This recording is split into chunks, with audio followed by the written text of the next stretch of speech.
Let's place Satoru Gojo into the world of Dragon Ball to run a gauntlet. How far would he make it into the series?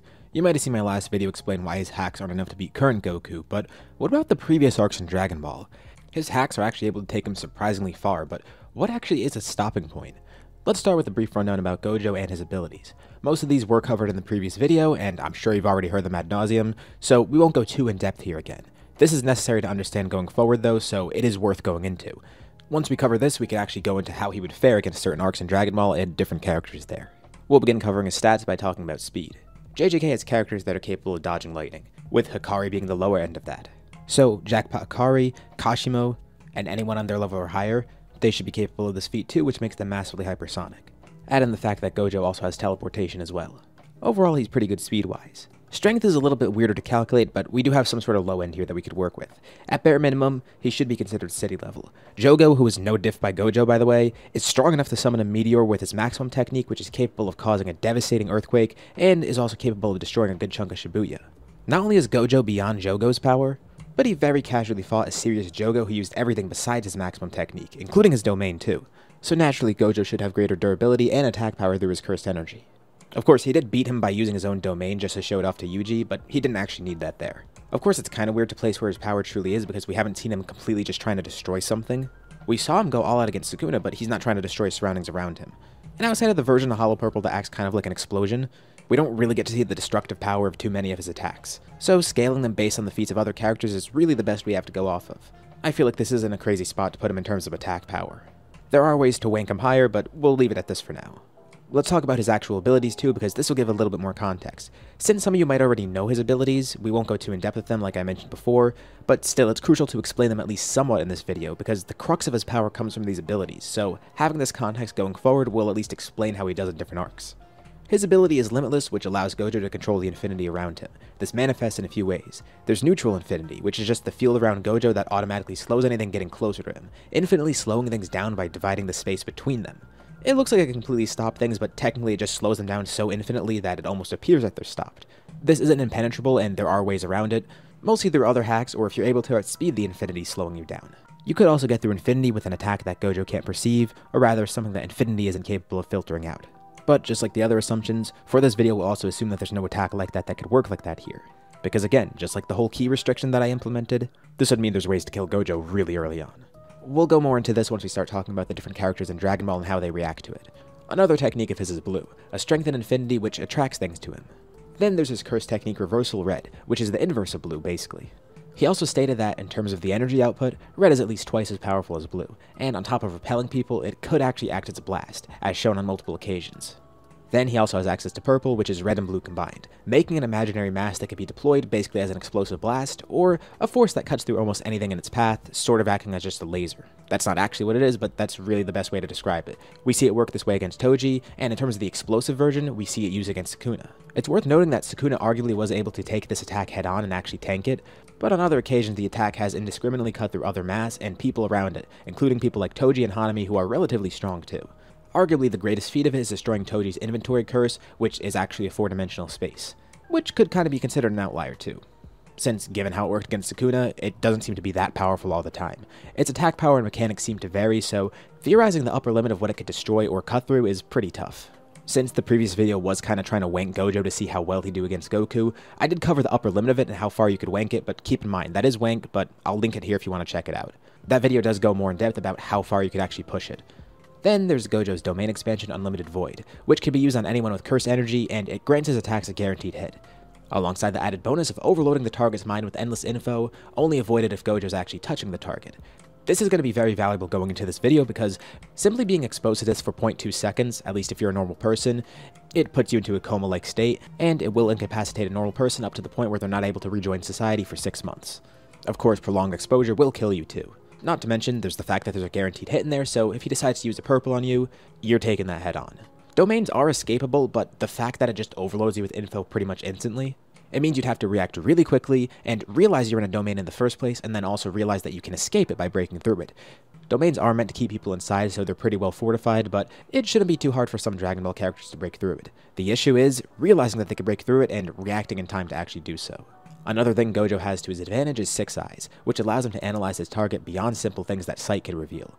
It's mostly useful against other sorcerers, and it gives him precise control over cursed energy to make it virtually impossible for his cursed energy to run out, so there's also the bonus of that. And one more ability worth mentioning, Gojo has reverse curse technique, which allows him to heal himself. Of course, for this video, we're going to assume that others in Dragon Ball have cursed energy as well, since naturally that probably would happen. That happens with regular people in JJK, and the way cursed energy works is that it's born from negative emotions in the first place, which does happen with other powers in Dragon Ball. If we brought the power of cursed energy into Dragon Ball's verse, it probably would be present in a lot of the characters too. Plus, without doing this, it's kind of boring because it limits Gojo's strongest ability. And on top of this, for this video, we'll assume that 6 Eyes works as well on Ki users as it does for cursed energy users, allowing Gojo to analyze the Ki-based fighters in Dragon Ball. And one more assumption for this video, we'll assume that Gojo's Infinity will actually be able to filter out Ki just like cursed energy. Otherwise, Infinity would be pointless here, and Gojo would die in the first saga by a max power Kamehameha from Roshi. Again, just like giving other people cursed energy so his domain can work, it would be pretty pointless to have it so his Infinity could be negated by just having a Ki attack. Cross-verse battles don't really work as interestingly if you don't equalize things like this, so for the sake of this video we will be doing those things. Now let's talk about the actual arcs and see how Gojo would do in them, as well as how far he'd make it and who he'd be able to defeat. First we have the Pilaf saga. No one in this saga would be an issue for Gojo besides full power Roshi, who actually was able to destroy Frypan Mountain with a Kamehameha, placing the upper limit of his power at mountain level, but Roshi would not have the speed to penetrate Gojo's Limitless, nor would his Kamehameha have the speed to do so. Great Ape Goku is easily outmaneuvered and beaten, with Gojo possibly even analyzing his tail as a weak point through 6 Eyes. Those two would be the toughest characters in the saga for him to fight. Max Power Roshi would definitely give him the most trouble, but nothing a domain expansion can fix. At worst, he has a stalemate against Max Power Roshi, but most likely he sweeps everyone here. Same goes for the 21st World Tournament. For this arc, we'll actually put Gojo in the tournament and assume that he can't kill either and has to abide by the tournament rules. He still is untouchable and can easily beat most people. Full Power Roshi, of course, is still the biggest issue, and same with Great Ape Goku. But they still wouldn't have the speed or hacks to penetrate Limitless. Roshi, of course, gets a huge buff here in terms of power and speed, thanks to the feat of him destroying the moon with a Kamehameha, but that's still not nearly enough to go through Limitless. Because with Limitless automatically filtering out the Kamehameha, it still would be infinitely slowed down and it wouldn't be able to touch Gojo. Next, we have the Red Ribbon Army saga. Gojo has the power, speed, and abilities to take down the entire Red Ribbon Army. Even the strongest fighters in this arc like Blue and Tao. As well as Goku too. After all, special grades like him are described as being capable of taking over an entire country on their own, and an army of this size would be no issue for him, especially with his feats and such. By this point in the series, Gojo still outclasses a lot of people in terms of power and speed. Infinity is always active too, but he won't need to rely on it as much as later on. Nor will he need to rely on his actual domain expansion, except in very specific cases, but for the most part he can actually do a lot of this with just his regular raw power. Same goes for the Fortune Teller Baba saga. It's worth noting that Gojo probably still could be killed by the Devil Might Beam, assuming it could actually attack him. It could exploit any impurity within anyone, so if Gojo were hit by it, it would kill him. But this attack definitely doesn't have the speed to penetrate through Limitless. Toriyama has actually said before that if this technique were used on later villains from Dragon Ball, it probably wouldn't even hit them. This attack surely wouldn't be fast enough to penetrate through Limitless either. Still worth noting though, because I'm sure someone will bring up this technique specifically, but as for the rest of the saga, it's pretty much the same case as the last few.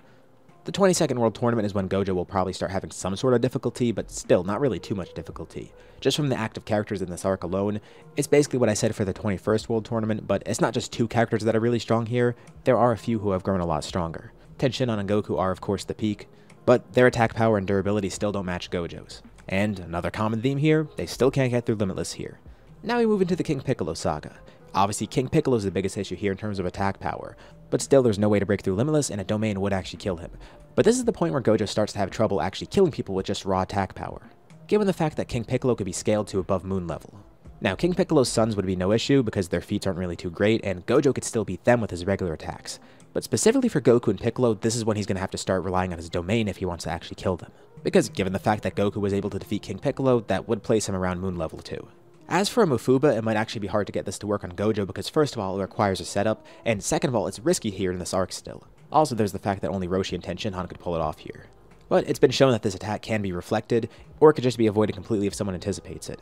Now, the question is if this technique could wrap around Limitless, or if it actually needs to touch Gojo directly. If it needs to touch Gojo directly, it's still not going to break through Infinity, but if it could work by surrounding Gojo entirely, including his Infinity, it could actually seal him theoretically. But that's only if it works that way and they're able to actually land this on him, which would be tough as is. It has a slim chance of hitting him, and it would need to work by not hitting Gojo directly, but if that actually is the case, this would be the first time that there's actually a way to defeat Gojo and bypass Limitless. Well, not really bypassing it, more so just surrounding Gojo entirely with something. Now we get to the 23rd World Tournament. Gojo's strength really starts to falter here. He could win this tournament through the usage of his domain, and he's still untouchable, but his attack power won't help out here at all, at least as he gets closer to the higher levels. His best bet is activating a quick domain expansion, and then hitting red to knock someone out of the ring. A guaranteed hit that would push them back. He'd have to rely on actually incapacitating someone first. And his regular attacks wouldn't actually be able to do anything against anyone here. Purple's probably the only thing that could do any sort of damage here. But even then, higher tier characters like Goku and Piccolo Jr. would likely be able to resist it somewhat. Although he still has multiple ways to win the tournament, which makes him a World Tournament champ 3 times in a row. Now that we transition into Dragon Ball Z, things start to get a lot more nuanced, I guess. Powers start to go really crazy here in Dragon Ball, and we start to see more ways to defeat Gojo or at least show a stalemate. For the most part, Gojo is untouchable still in the Saiyan saga, but from here on out, Gojo basically can't kill anyone else outside of using his domain. They can't hurt Gojo, and vice versa. For the most part, this would lead to stalemates, and at best, Gojo simply survives his encounters. It is also worth noting here that characters are actually much faster here on out, to the point where they're quick enough to actually break out of the domain in time. And it's not a select few, because once we get into the actual Saiyan invasion later on, pretty much any of the Z fighters should be capable of doing this. Not to mention, planetary destruction from any of the Saiyans could actually kill Gojo because he can't survive out in space, but it is a risky maneuver that would kill them if they didn't escape in time. Then again though, Vegeta did try to blow up Earth against Goku, so maybe he could use this as a final attempt to kill Gojo, assuming he gets really desperate for some reason and wants to pull out all the stops. But again, no one in this arc is fast enough to penetrate through Limitless, nor would have some sort of weird hacks to actually break through it either. Gojo's domain starts to lose effectiveness, which would mean Gojo basically has no way to attack anyone anymore. At least for the higher end characters, and as we go further on into Dragon Ball Z, this is going to be more of the case here. He'll still have his great defenses, but nothing else really. All someone needs to counter this domain is to break out within a fraction of a second, which sounds daunting, but for Dragon Ball characters at this level, they're definitely fast enough to do this.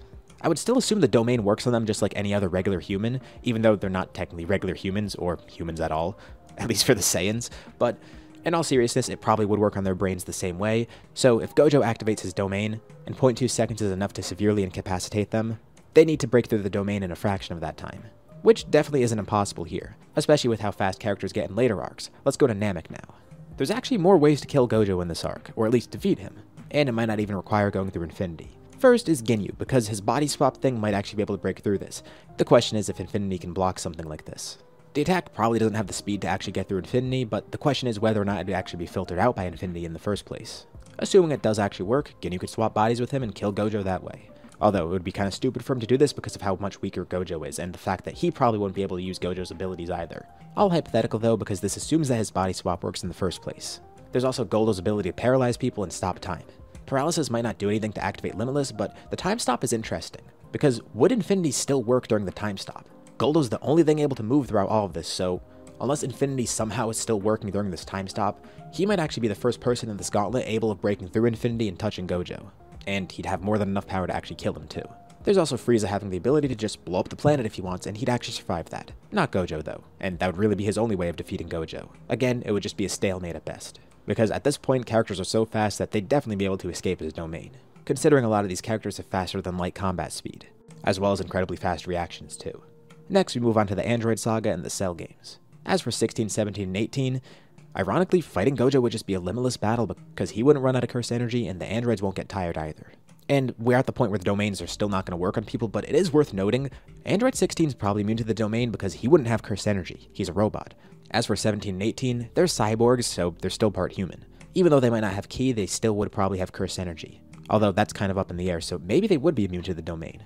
Cell at the very least would still be susceptible to it, but he'd be able to escape relatively easily still. It's just worth noting that the other androids, specifically 16, they might not be affected by it like others. And we might actually have a few ways to break through Limitless here, although it kind of requires Gojo to be in the series beforehand. In a hypothetical where Gojo was actually in the series since the beginning and Jiro was able to study him, maybe he was able to cook up a way to actually work around Limitless, and this data would be in the androids.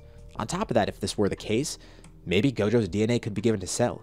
Yes, Jiro's drones wouldn't be able to get through Limitless, but Gojo would leave DNA samples behind, like hair for example, which means there's a possibility that Cell could have Gojo's DNA, and maybe have his own Limitless, as well as the means to break through Gojo's Limitless. Cell also has a few other ways of killing Gojo, first of all, blowing up the planet. Second of all, if he's able to expand his tail enough, he doesn't even need to break through Limitless. He could just absorb Gojo as is. He'd either suffocate inside of Cell's tail, which would deactivate Limitless, or Cell could just swallow him whole. But in the very weirdly specific scenario where Gojo's actually in the story from the beginning, there's a chance Jiro might have prepared the androids to actually fight him. But if we're treating this like a regular gauntlet, that wouldn't be the case at all. And Cell wouldn't have Gojo's DNA either. That's just a fun hypothetical worth mentioning. but we're still at a point where it's tough for people to get through Infinity, because attack speeds and power might still not be at the point where they can actually get through it. You would either need to completely cut reality, or have an attack with at least infinite speed that won't be infinitely slowed down by Infinity. Wow, I just said Infinity like 3 times in that sentence. Wonder how many times I've said it throughout this entire video. Also, let's briefly cover instant transmission because this is when that starts to come into play. I briefly covered this in the last video too, but let's cover it here again. This likely wouldn't be able to do anything because unless they teleport directly into Gojo, Goku or Cell using instant transmission would just teleport into Infinity, so they'd be slowed down regardless. As far as we know, instant transmission can't just teleport right into somebody, and that's really the only way it could actually bypass Infinity. You would just teleport into the Infinity and then instantly be slowed down by it. It wouldn't really help out here. Whatever, onto the Buu Saga now. This is a tournament Gojo would lose. Others might not be able to hit him. But I'm sure one of the many characters here could work up a way to actually just toss him out of the ring. Not to mention a lot of them have telekinesis, so they could toss him out of the ring that way. Plus in the Buu Saga we start to have some reality warping feats, and ki that could reach much higher speeds as well. Plus we see more magic get involved, specifically with Babidi and Buu. Babidi's magic might actually be able to take over Gojo's mind. Since magic is something that he's never faced, Babidi's magic is something he can't overpower, and it's something that Infinity can't filter out. And at bare minimum, anyone with the power of Super Saiyan 3 Gotenks or Super Buu is able to rip through dimensions with sound alone. A Vice Shout or a similarly powerful attack, that should be able to rip through Infinity and just kill Gojo as is too. Also completely destroy his ears. But that's one attack capable of killing him, and there's other reality warping feats later on too. In the anime, for example, Buuhan does this by almost breaking reality. Buu's magic might also be able to penetrate Infinity, but that depends on the speed of travel. Although if the magic surrounds him, maybe it still could turn him into candy and then he could be defeated that way. Plus, Buu could also absorb Gojo by just simply surrounding him with himself. Yeah, Buu's flesh wouldn't be able to get through Infinity, but it could suffocate him. With a bubble around him, if he's not teleporting away, he could probably be restricted like this. There's another really interesting thing to note here, and we don't know how much earlier this will apply to, but it has to do with his domain expansion. Now, of course, we know that a lot of people could break out of his domain by now. But characters at this point might actually be able to counter Gojo's domain, at least in the sense that it overloads their brains. Vegeta was able to resist Babidi's mind manipulation. So even disregarding the speed to leave the domain, if the characters stayed in Gojo's domain, they might actually be able to resist the overload of info. Despite the guaranteed hit, now we have mind manipulation resistance, and resisting these thoughts being put in their head. So it's pretty safe to say that this is the arc where Gojo taps out. Of course, his attacks got useless a while back, but here, a lot of characters are capable of defeating him, and pretty easily too. The speed and destructive capacity of the attacks in this part of the series and onwards, it's far too much for Infinity and for Gojo to handle. So we stop here because going to Super and GT would be pointless, since characters get progressively stronger, to the point where the characters in the Buu Saga look like fodder. So, now to summarize. Gojo could actually contend pretty well with early Dragon Ball, and he could defeat a lot of them too. He probably would win a lot of the tournaments as well, although his attacks are mostly useless by the Saiyan Saga, and then his domain slowly starts to lose effectiveness after that from the Saiyan Saga onwards. And after Namek, we start seeing even more ways to get through Infinity. Plus, we have the hypothetical Cell that could have Gojo's data, and the ability to break through it that way. And by the Buu Saga, raw power and ki attacks alone are enough to get through Infinity. And frankly, I think it's a pretty big highball to say Gojo can make it that far.